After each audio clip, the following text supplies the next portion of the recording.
Samson leaned forward to catch my attention, taking hold of my arm. I could not rise.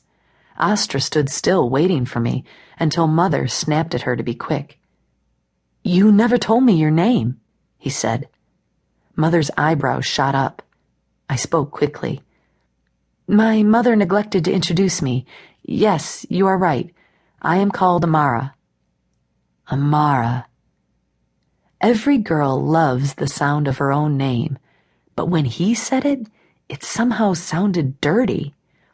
I wanted to catch it and give it a good scrubbing and make him promise not to say it again. I looked at my parents, but they had not heard anything amiss in his tone.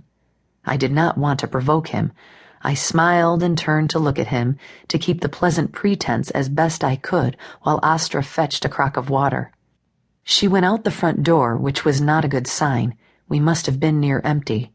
I hoped she could borrow some from a neighbor rather than have to run down to the well. I wanted desperately to be saved from Samson. This moment was my first real look into Samson's face, his expression lit by the wide, flat flames of the oil lamps. A shiver passed through me, though the room was warm. In the flickering light and shadows, his hair was no longer the first thing I noticed. Instead, the light focused on his face, illuminating it for me, so that I looked into his eyes for the first time, startled. He had a kind face, a handsome face. His eyes were wide and brown, reflecting the flames as he watched me. He was young, too, younger than I had first supposed, being no more than 18 or 20, if I guessed right.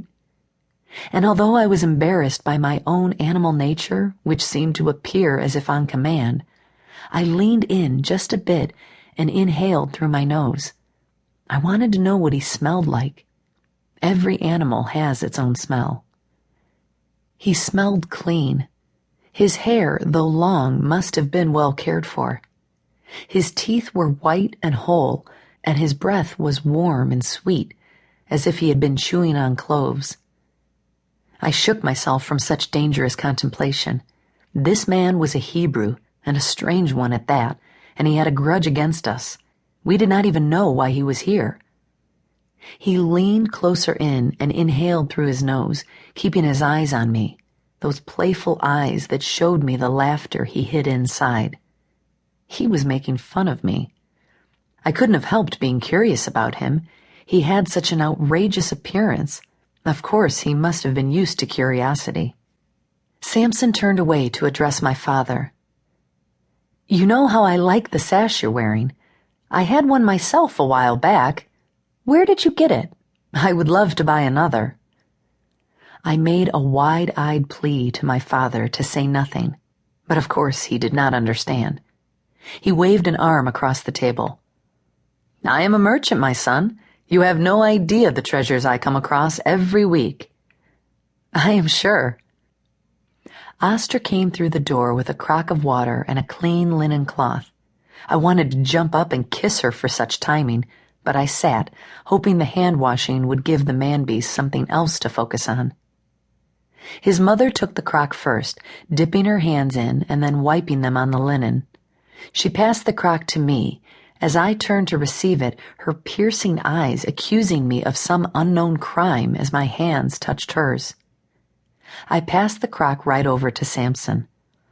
Dirty man that he was, he laid his hands over mine as I held out the crock to him, not releasing me as together we set the crock on the table before him. When it sat there, he slid his hands off mine, slowly, his fingertips stroking the back of my hands. I clenched my teeth together, with my eyes narrowing and my nostrils flaring up. Furious that he had touched me so boldly, I jerked my hands free and tucked them under the table. My thighs went weak and hot as I stared at his face, which was already filled with stifled amusement. He knew the effect he had on me, and he held me in no respect.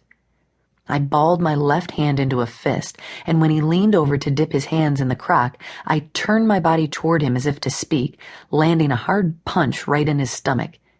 He coughed, nearly knocking the crock over. Astra gave me a stern look of rebuke, which I returned viciously. She had thrown a stick at this man's head. He wanted compensation, all right, wanted me to pay with a little fleshly affection. If he thought I would receive his advances with anything other than disgust, then he knew nothing about Philistine women and our opinion of the Hebrews.